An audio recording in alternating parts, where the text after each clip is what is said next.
We are very happy to welcome you here today, and we'd love to share what Javier Milei talked about in his recent speech in New York. He covered a lot of ground, so let's dive right in.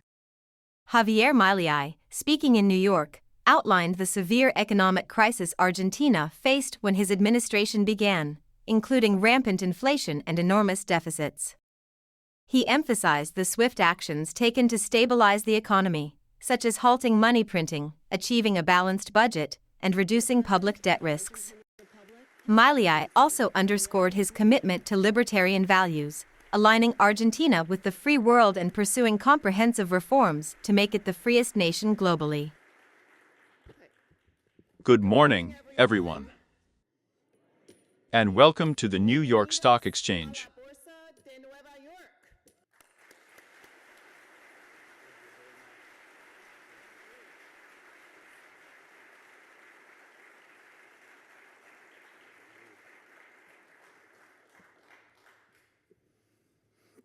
Hello, everyone. Well, thank you very much for this reception. It is a great honor for me to be in this house, making known what the experience of the Argentine case is.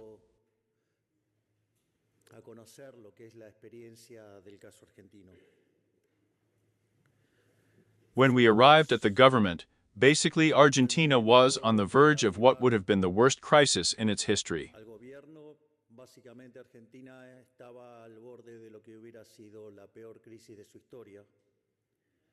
It combined the elements of the three biggest crises in Argentine history. We had a monetary imbalance that was twice what we had in the 75th year before the Rodrigazo. We had a much more precarious situation at the central bank than we had in the year 1989, before Alphonse N's hyperinflation. And we had worse social indicators than we had at the end of convertibility.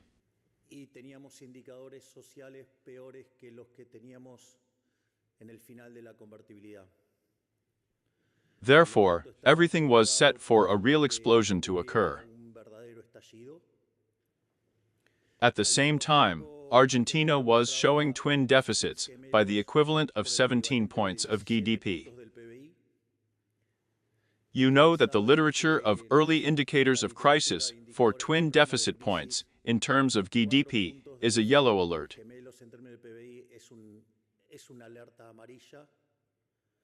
In the case of 8 points of GDP, portends a tremendous crisis, so imagine what it was like to face 17 points.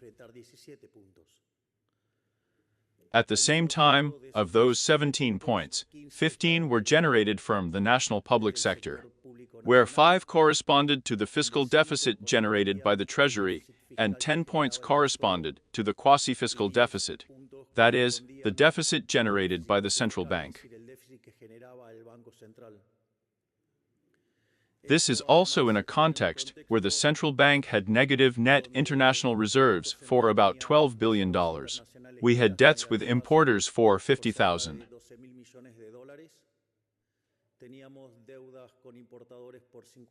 Millions of dollars. We had outstanding dividends for $10 billion. We had debt maturities in pesos for the equivalent of $90 billion, debt maturities in dollars for $25,000. Millions of dollars, mainly with multilateral, but we had the agreement with the International Monetary Fund, fallen by the successive defaults of the previous government. And we also had within the central bank remunerated liabilities for the equivalent of 4 monetary bases that expired one day.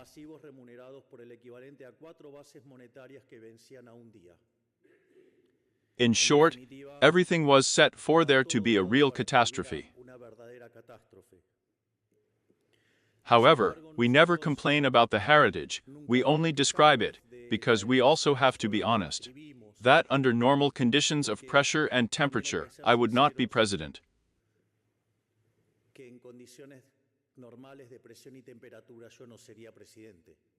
Under normal conditions, there would be no libertarian liberals present, and that's why there never were in the world.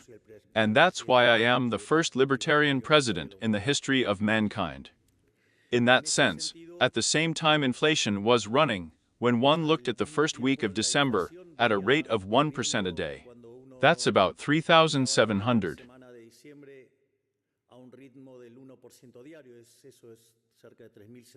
Annually. In the first 15 days of December, the 7,500 was already running at a pace % per year, and the wholesale inflation of the month of December had stood at 54%, which annualized gave 17,000%, which was absolutely feasible, given all the monetary imbalance that Argentina was showing, and that under normal conditions, Argentina would have validated monetarily. Therefore, in order to avoid the catastrophe that would have caused hyperinflation, we needed to quickly cut off monetary issuance.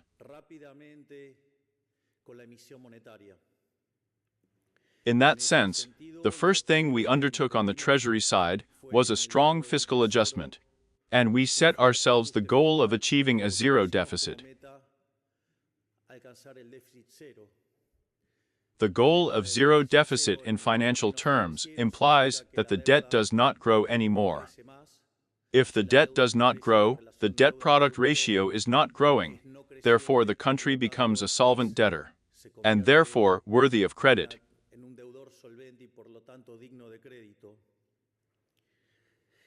This is the task that we had set out to achieve in the first year of management. Everyone told us that it was impossible for us to make a 5-point adjustment to GDP, that only in the best of cases could we make a 1-point adjustment to GDP. In addition, in the last 123 years of history, Argentina showed fiscal deficit in 113, and in the 10 that it had a surplus. That surplus is misleading because Argentina was in default and did not pay interest. And surprisingly, and thanks to the enormous work of the enormous Minister of Economy that I have, which is Luis Toto Caputo, who is here, we reached financial equilibrium in the first month of management.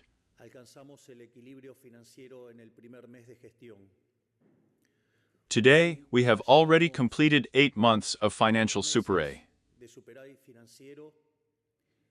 We have managed to reduce the country risk from levels of 2,900 points to 1,300, and with a trend that continues to decline and with an unwavering commitment on public accounts.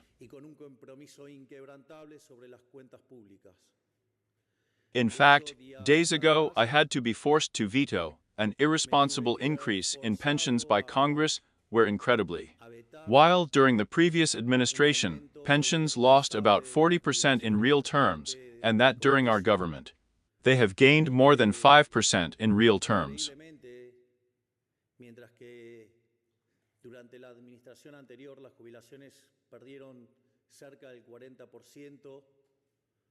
en términos reales y que durante nuestro gobierno llevan ganado más del 5% en términos reales.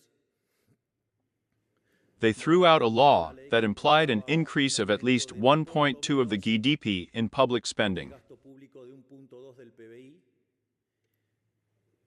They had not proposed any financing mechanism, so let's say an absolutely irresponsible situation, and that in dynamic terms, implied increasing the debt-product ratio by 67% of GDP.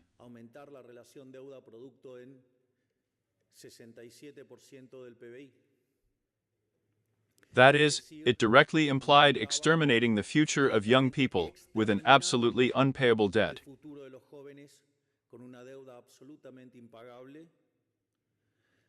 Therefore, our commitment to fiscal balance is unshakable, and we are not willing to negotiate fiscal balance under any point of view.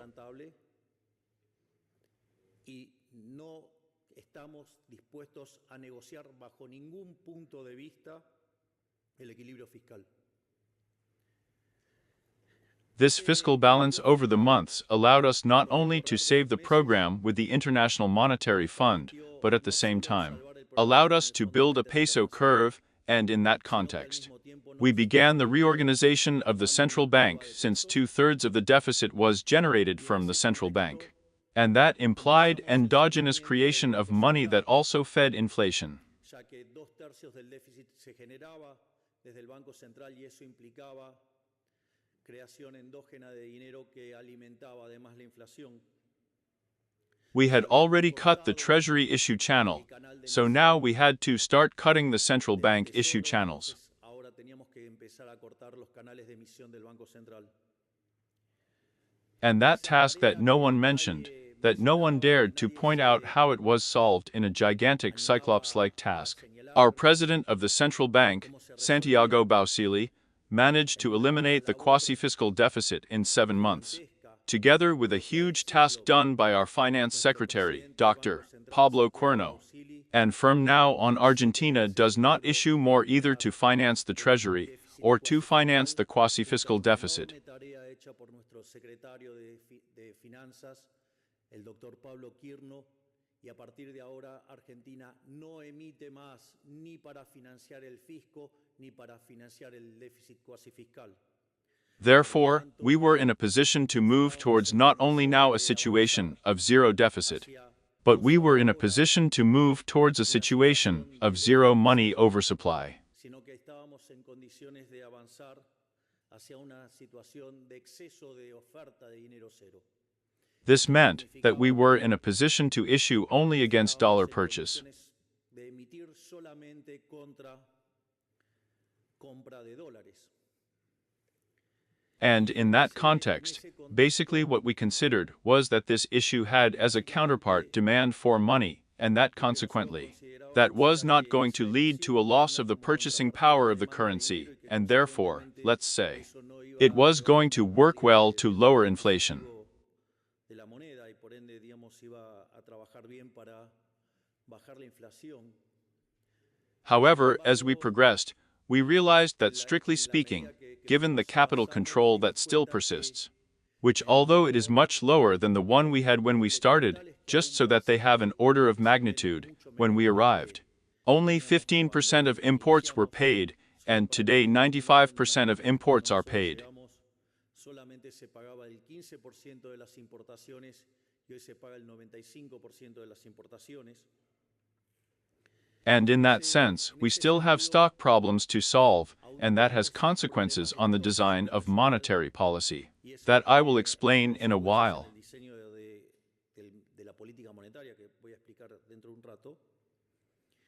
But one of the things we realized is that when one has free capital mobility, those who bring the dollars are buying pesos, and those pesos are bought to make transactions, and that's why it doesn't generate inflation.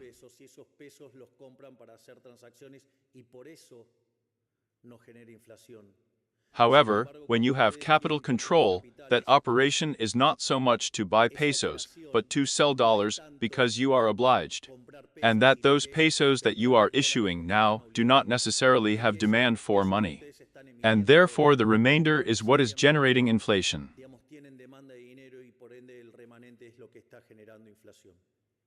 Faced with this situation, we decided to radicalize our monetary policy and directly go to a zero-emission level. That is, that the amount of money remains constant. Naturally, this has already brought consequences if we can see, because wholesale inflation today is at 2.1%. This means that from coming traveling to an annualized inflation of 17,000%, today we are at 2% levels, which means 28% per year, which is a real feat. Because we have done this without fixing the exchange rate, without controlling prices, without a previous hyperinflation. That allows the reconstruction of the demand for money, and that facilitates stabilization without violating property rights.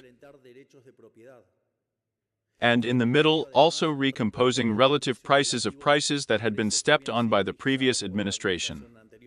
That is why I always say that my Minister of Economy, of whom I am so proud, Dr. Luis Toto Caputo, is going to be remembered as the best Minister of Economy in history, because what he is doing is truly an enormous task.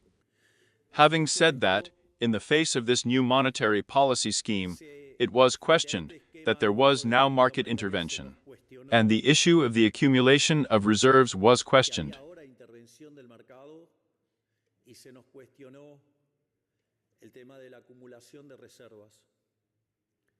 With regard to intervention, since we still have capital controls, what I can say is that the level of intervention has now dropped.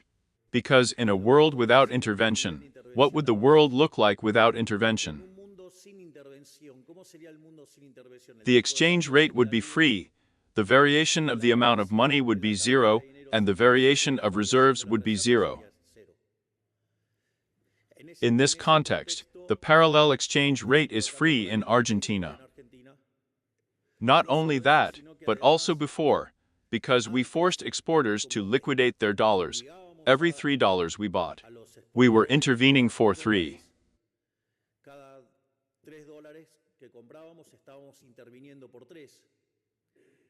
Today, as we keep the amount of pesos constant, at the beginning, we basically returned to dollars, with which the intervention had fallen by a third, and today the gap is much smaller, and basically the levels of intervention continue to fall.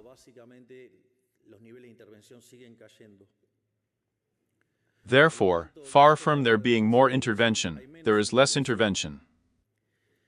At the same time, the issue of the accumulation of reserves is being questioned, and the truth is that it is a rather ridiculous and conceptually poor argument, because the question is if that argument were true.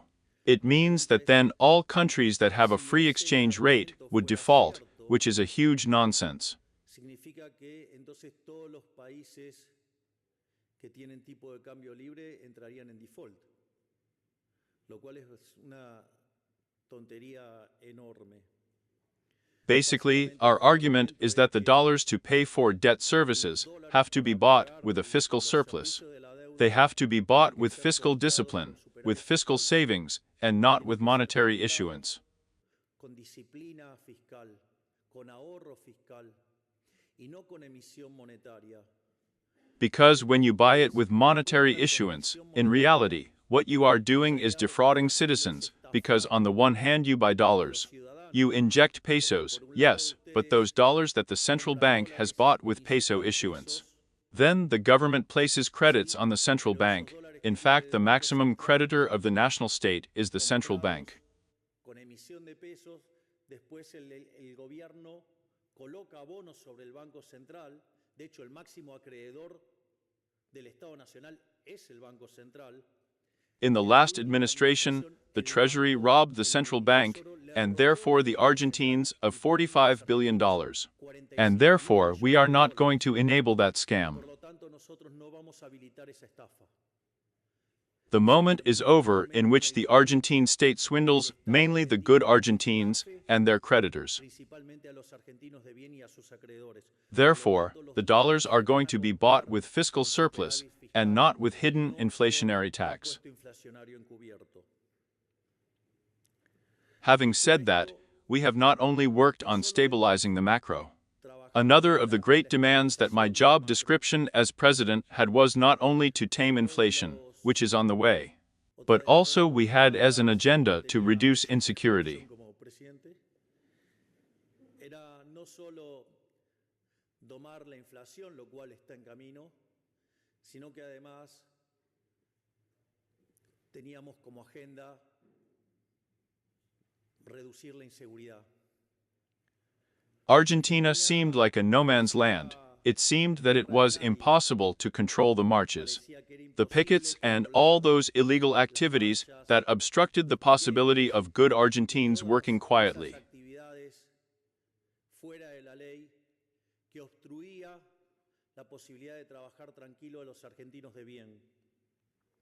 And in that sense, I also want to recognize the enormous task of my Minister of Security, Dr. Patricia Bullrich, who is also here with us here, where in front of the first march. She developed the anti-picket protocol and firmed there no more street was cut in Argentina. And in fact, we have been without a picket for 4 months, that is, they have completely desisted. sin que haya un piquete, o sea, ya desistieron totalmente. And not only that, but in the province of Santa Fe, in the city of Rosario, a focus that is usually a victim of drug trafficking. 0 homicides were achieved in the last month, and so far the implementation of the Bandera plan has seen an 80% drop.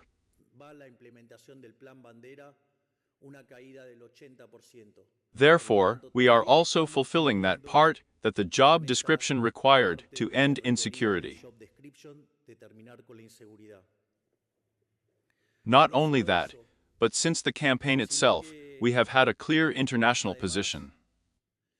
Desde la propia campaña hemos tenido una clara posición internacional.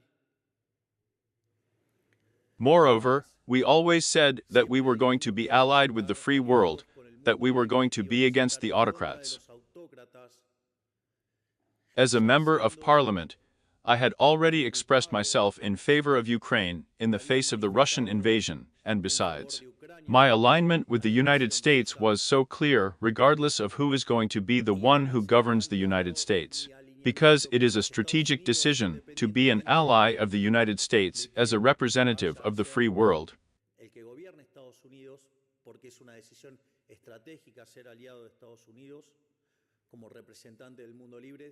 We also said that we were going to align ourselves with Israel.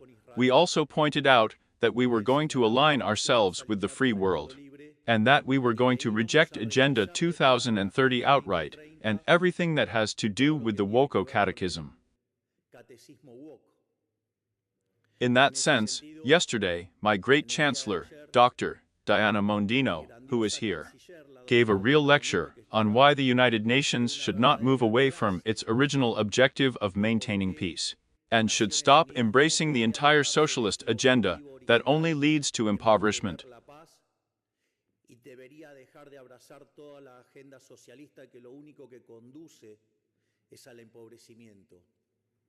Therefore, yesterday, we also showed forceful signs of our alignment, not only with the free world, but also with the ideas of free market capitalism.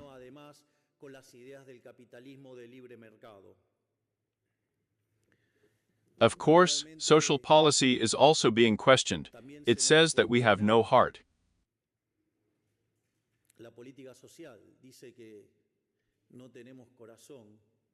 I would say they have no brain what they are doing in that comment. Well, in fact, many people didn't like the last post I made on Instagram about the Q-dose virus, but beyond that, in terms of the only items that grew strongly during our government, were what has to do with social containment spending.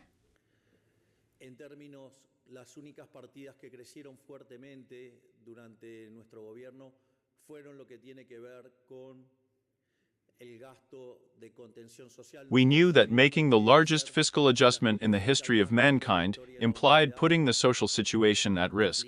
And there not only have we doubled the items, in fact, what has to do with the two most important plans that Argentina has, which are the Universal Child Allowance and the Alimenter Card, not only that it doubled but also more than doubled. But today it covers the total basic basket. No solo que se duplicó, sino que además, más que duplicó, sino que hoy cubre la canasta básica total. Therefore, this represents a substantial improvement over what the populist government, and so concerned about the people, only covered half.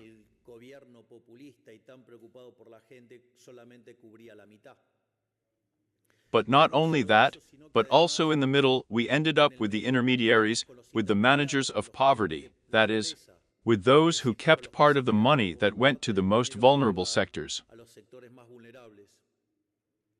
And obviously touching those privileges, touching those thefts, generated a lot of press operations against our government.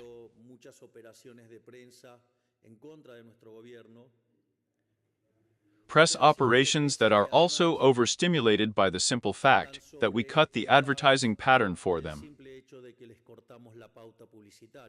We really believe in freedom, let alone that a government has to be bribing journalists in order for journalists to say what you want. If they are so good that they compete in the market, and that they win the favor of the consumer, as all good companies win their market. But this is not all. We also initiated a set of structural reforms by promoting the Bases Law and sending a decree of necessity and urgency, where we have managed to pass these reforms with 15% of the Chamber of Deputies and with 10% of the Senate. And it is incredible that they still question us that there is no management. Hemos logrado pasar estas reformas con el 15% de la Cámara de Diputados y con el 10% de la Cámara de Senadores, y es increíble que todavía nos cuestionen que no hay gestión. In that, I must also deeply thank Dr. Guillermo Francos, who is in Buenos Aires, for his management in everything that has to do with the political issue and being able to achieve great results.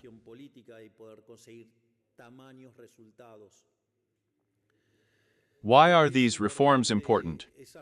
First, because these reforms are 8 times bigger than the reform that Carlos Saul Menem made in the 90s, being that the Menem reform had been the largest in history.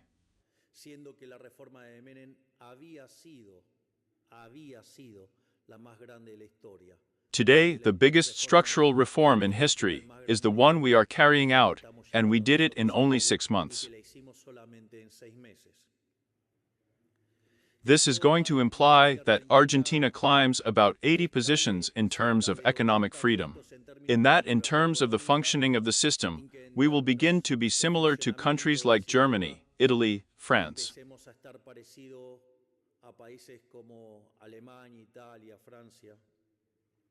But that's not enough for us. We have planned to be the freest country in the world, and for this we still have 3,200 structural reforms pending. That effectively, when we finish them, we are going to be without a doubt the freest country in the world.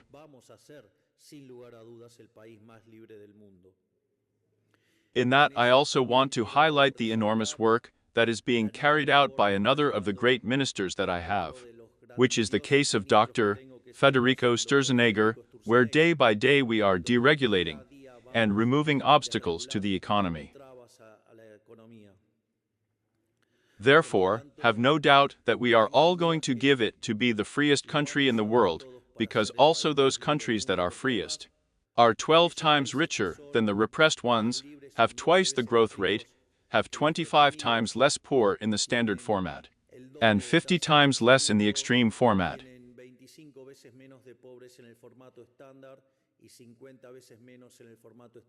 Therefore, if Argentina wants to get out of the well that socialism sank us, what we need is to re-embrace the city of freedom.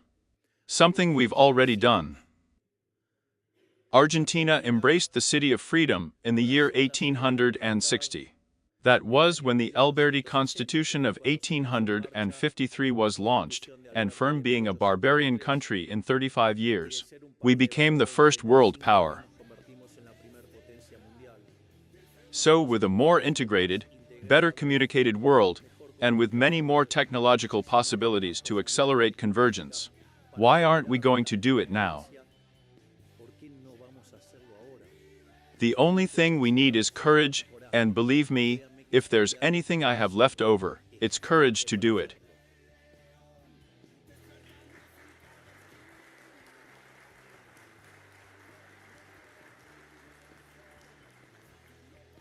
Finally, the question is, and how will they grow? The first point is the growth of the expansion is going to have 2 parts. A part that will have to do with the cyclical recovery. In fact, today, when one looks at the series on the economy, 80% of the series are beginning to yield positive results. In other words, the Argentine activity map is beginning to be painted almost completely green. And that's partly because, there has been a cyclical recovery, wages have been systematically beating inflation for 5 months. That is, we have improved real wages. This also applies to retirements. At the same time, lowering inflation is eliminating that distortion that inflation generates in the functioning of the price system.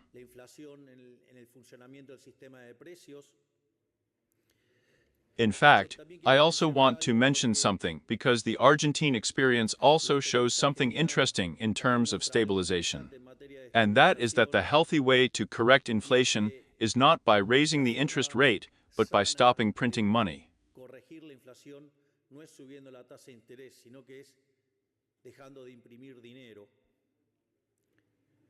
Because what you need to know is that the interest rate exists regardless of whether money exists. The interest rate exists because time exists, not because there is a central bank printing money. And that was a very important element, because when we ignored the recommendations to raise the interest rate as a stabilization mechanism, we would have had a ratio of monetary liabilities in terms of monetary base of about 10 times today. And we would be discussing the characteristics of the Argentine catastrophe, and not how Argentina managed to end inflation.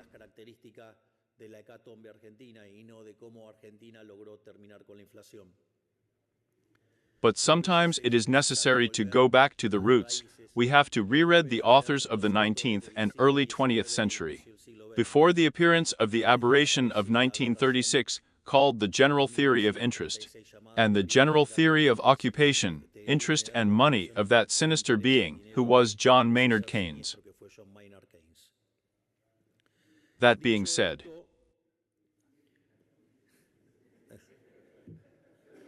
I'm Milei. What did they expect?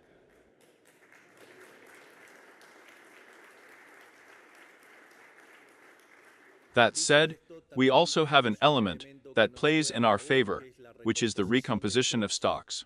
Therefore, the Argentine economy had been overloaded in the last part of the Kirchnerista government in case hyperinflation broke out, and they could be protected with real assets.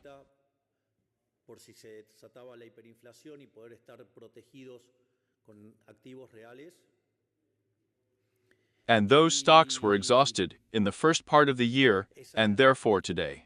The stock cycle plays positively the same as the recomposition of demand via wage increases and pension increases. And that is manifesting itself in that the level of utilization of installed capacity in the different sectors of the economy is increasing more and more. But clearly that makes the cycle. But that's not all. There are more and there are more things that will favor economic growth. First of all, growth is generated by investment, and you have to finance the investment. That is, you need savings. And basically, the fiscal adjustment that we have made has returned 15 points of saving GDP to Argentines. That is, while in December last year, we discussed the characteristics of hyperinflation. Today we discuss the existence of 30-year credit and how 30-year credits are structured. Therefore, this is showing that the banks stopped being an office to indirectly finance the treasury, and have had to leave to work as bankers, which was what we wanted them to do.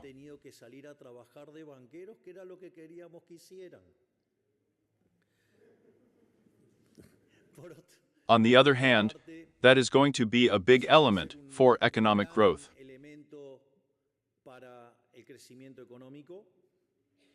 At the same time, we are going to release the stocks. We are going to release the stocks when the inflation rate of the macroeconomic program is 0. Basically, you have an observed inflation in the consumer that is 4% and an inflation induced by the program. Given the capital controls, given the peg crawling, and the international inflation of 2.5. Therefore, that inflation today is at 1.5. When that 1.5 has disappeared, there will be a situation where the leftists have also disappeared. And the monetary base in the traditional format coincides with the broad monetary base. At that time, the money overhand will have disappeared, and we will be able to open the stocks without any problems. Because they will no longer have bullets to load the weapons that can throw macroeconomic stability. Because the excess of pesos within the economy will have been eliminated.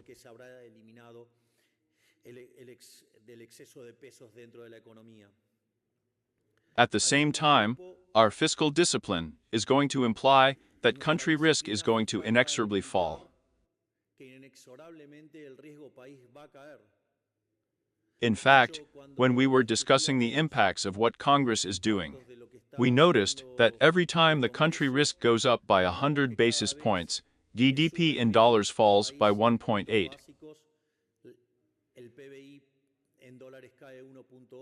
And drops 0.6 in pesos. That means that, for example, if we were to return to the steps proposed by the fiscal degenerates, who are in the Congress of the Argentine nation, it would mean losing a third of GDP. It would mean losing about $200 billion.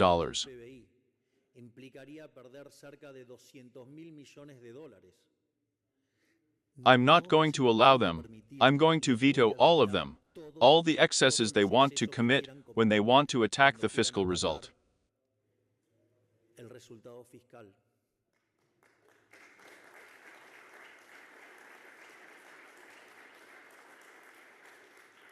And the consequence of this will be that inexorably the country risk will fall, the interest rate will fall, and consequently, we will accelerate the accumulation of capital, productivity will increase, and the Argentine economy will grow, and will recover its salaries.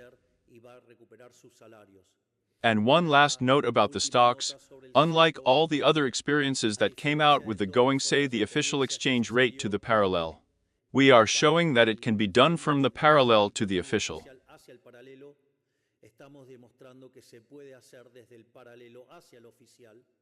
When we launched the Mission Zero program, basically what we were facing was a situation where the parallel exchange rate was at 1500, where analyst forecasts said that in the next few weeks it was going to go to 2000.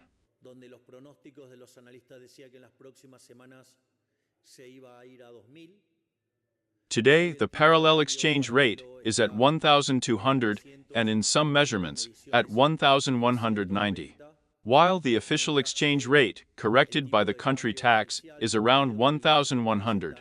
That is to say that today the gap is being compressed to less than 10%.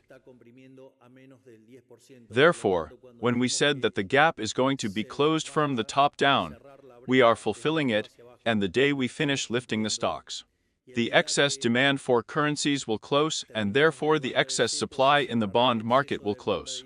And therefore, let's say, the price of bonds will rise, the interest rate will fall, the excess supply in the goods market will close. There will be an additional expansion in economic activity, the excess supply of labor will also close. And therefore, there will be higher wages with more jobs, and therefore with less poor and destitute. Therefore, I want to tell you that Argentina is standing up, embracing the ideas of freedom. We are committed to making the best government in history. We are committed to being a beacon of light for the ideas of freedom, so that everyone puts aside socialist ideas and re-embrace the ideas of freedom, and we are convinced that we are going to achieve it. So thank you very much, and Viva la Libertad, Carasmo.